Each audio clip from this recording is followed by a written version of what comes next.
La pauvreté, c'est ne pas tolérer d'image toute faite, de jugement définitif et facile qui justifie la position du clan. C'est se faire un cœur accueillant à tout homme, aussi lointain soit-il. C'est à ces conditions que le cœur est libre, parce qu'il est dépouillé, il est neuf, toujours prêt à s'étonner, à se laisser séduire par l'autre, à l'accueillir. La pauvreté est liberté, à condition qu'elle se situe au niveau du cœur. Mais nous ne nous laissons pas arrêter par le seul aspect psychologique de ces diverses attitudes. Cela va plus profond. Jésus dit, votre Père fait lever son soleil sur les méchants et sur les bons, et tomber sa pluie sur les justes et les injustes. Matthieu 5, 45. Dieu considère tous les hommes comme ses enfants. Il opère pour chacun d'eux la même démarche d'amour. Qu'on y réfléchisse.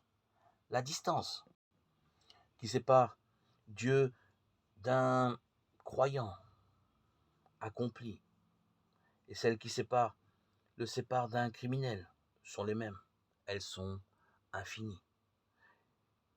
Il a fallu la même somme d'amour pour que l'un et l'autre deviennent ses fils. Il a fallu le même sacrifice du Christ pour sauver l'un et l'autre.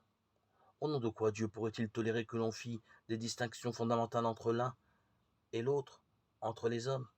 Dès lors, on ne peut se montrer les fils du Père. Matthieu 5, 45. Que si l'on considère tout homme comme fils de Dieu.